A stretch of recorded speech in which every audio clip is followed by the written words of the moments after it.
Good. So I'm Brian Steele, BRIAN STEEL. I'm the president of Fraternal Order Police, Capital City Lodge 9. With me is our vice president, Pete Casuccio. You got the gist of what happened today, but before we talk about this event, point your cameras behind me. This is a rec center. This is a city recreation center right next to a police station. Yet miscreants in this neighborhood, in this city, are so bold and so brazen. They're going to fire off gunshots, possibly shooting at one of our officers. Think about the individuals that live in this block. Think about the kids today that are enjoying a rec center, right? Thank goodness that the city invested in special duty officers at the rec center. There was 2 officers there, and they did what our officers are do. They immediately took action. They defended the lives of every children in there. With them and the backup officers went after these individuals, took at least 1 in custody, I'm told. I'm told a gun is recovered, and it's my understanding we're still looking for 2 other. This summer has just started, and here we are. And again, at a city rec center in broad daylight next to a police station. Today's miscreant is more bold and more brazen than ever before. Watch this case. Let's see what we do with these juveniles. Do we put more care and understanding into the juvenile, or do we put the community that's being laid siege by these juvenile offenders? Which one's our priority? Please continue to follow this case. I want to see what this judge is going to do. I want to see what the prosecutor's office is going to do. With that, I'll stand for any questions. So you mentioned juveniles, so you confirm that they are teenagers?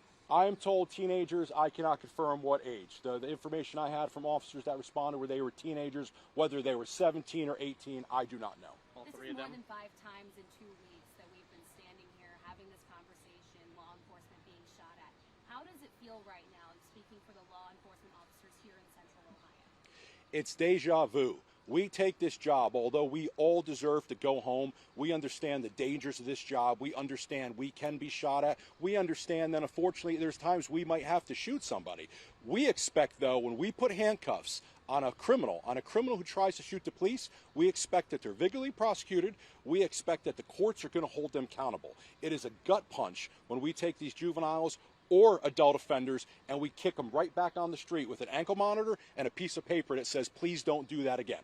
Do we know the condition of the suspect from where they were shot? It's my understanding stable. According to the run, I do not know what location. Hey, Brian. Yes. City leaders say over and over, Columbus is a safe city. Columbus is a safe city. I don't live in Columbus, but yeah. I don't feel it's safe. What's your definition of safe?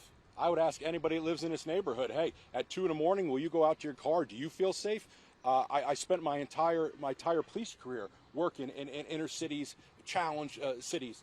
Ask them if they're safe. Ask the lady, how do you feel going to your corner store if you're safe? Again, maybe you're safe in Dublin, maybe you feel safe in Worthington. I guarantee you, right here, these individuals do not feel safe if you ask them.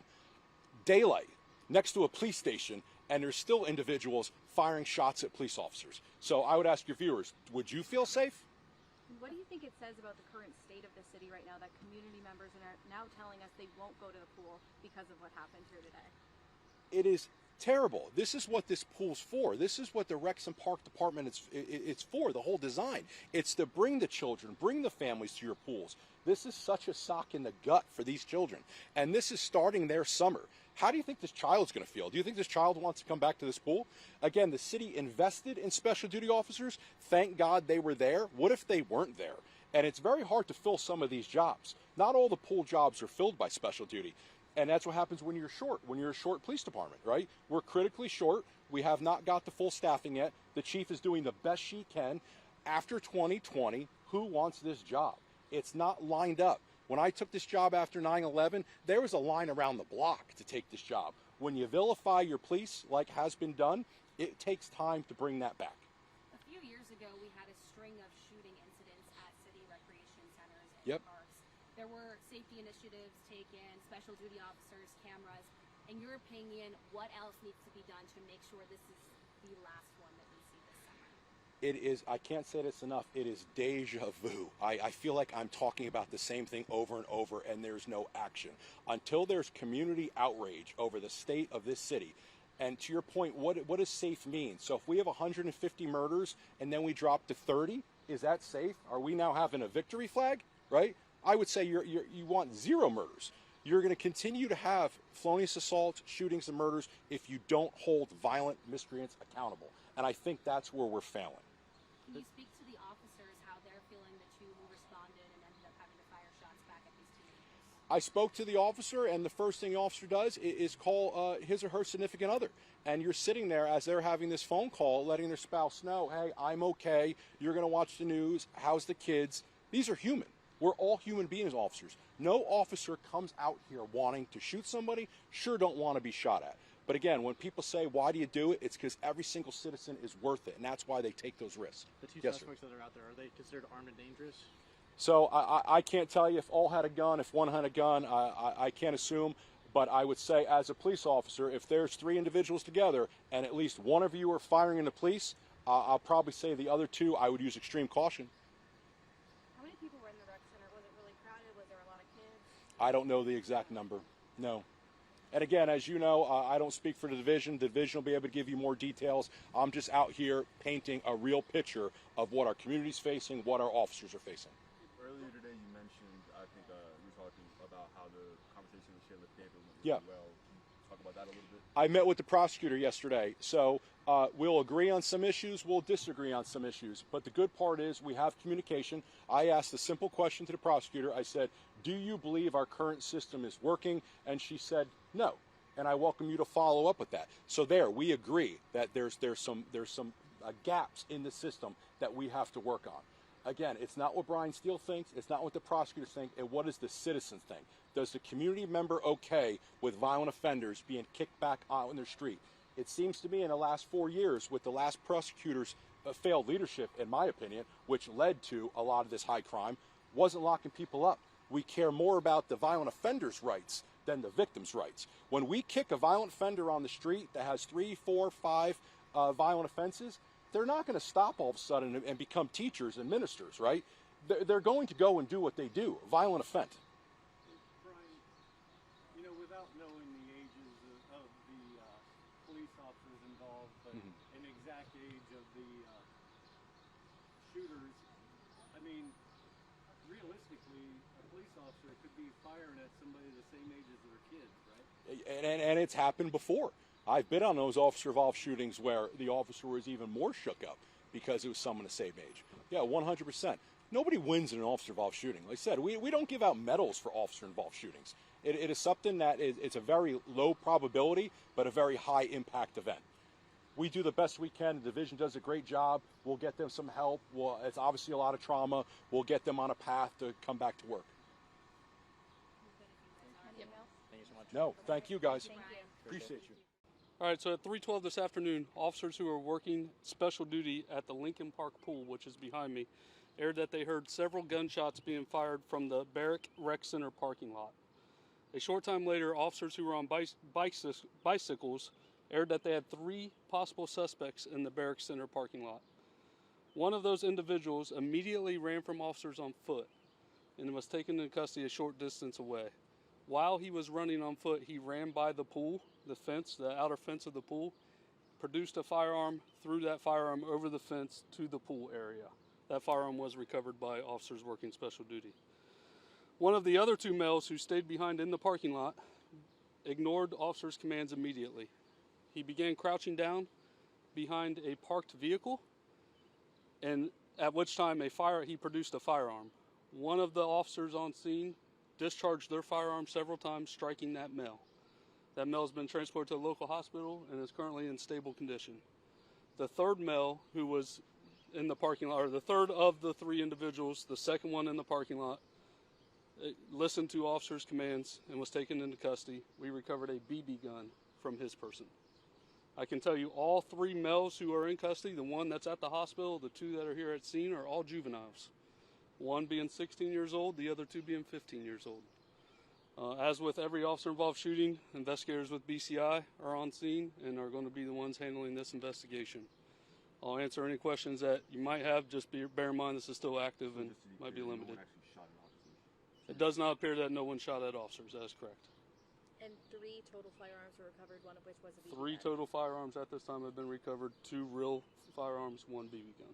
It's a beautiful day. I assume this was a packed pool, a packed rec center. What's it like for your officers? Thankfully they were here, but seeing these teenagers making these choices at what's a beautiful day in the start of summer.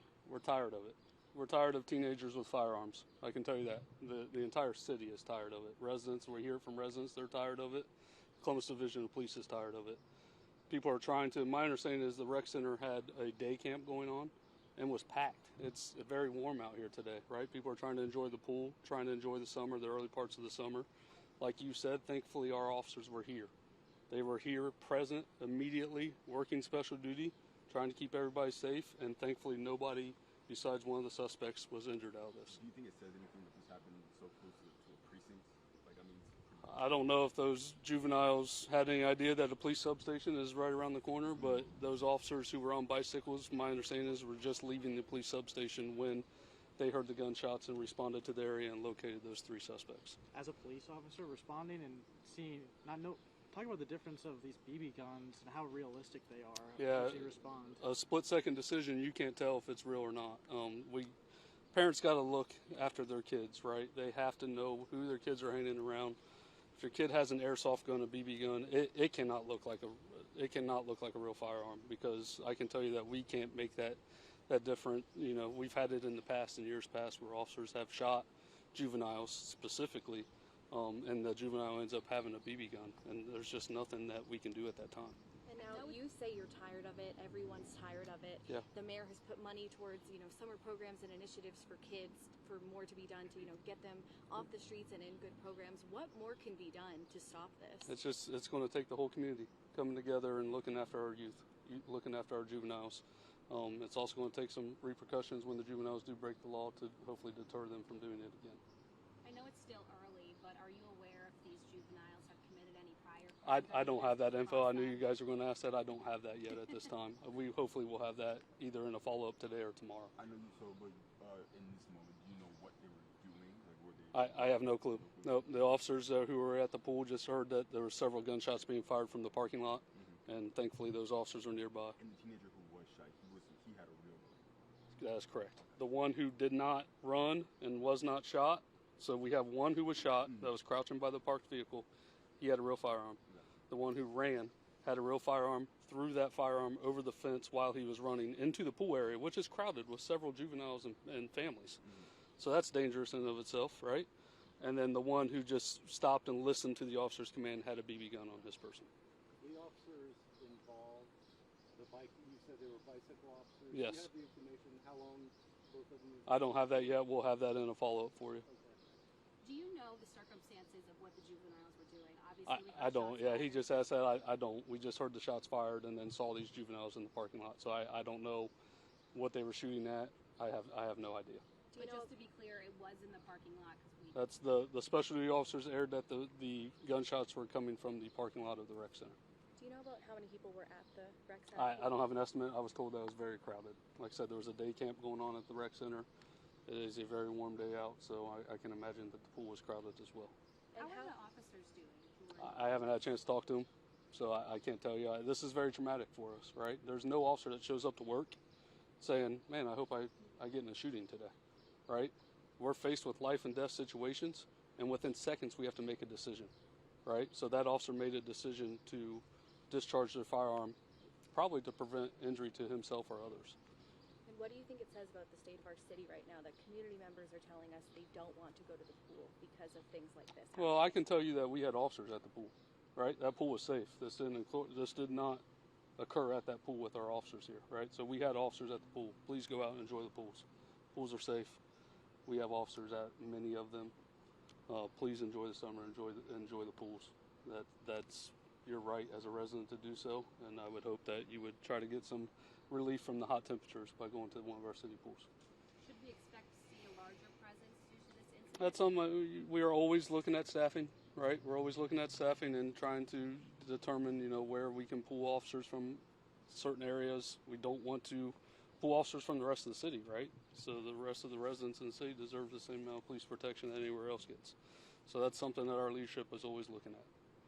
Does this worry you at all? We're not even at the official start of summer yet. Yeah, I mean, we're hopeful that it's not a sign for things to come. We're hoping that, parents, community members step up and help us with the problem with our youth committing violence in our city.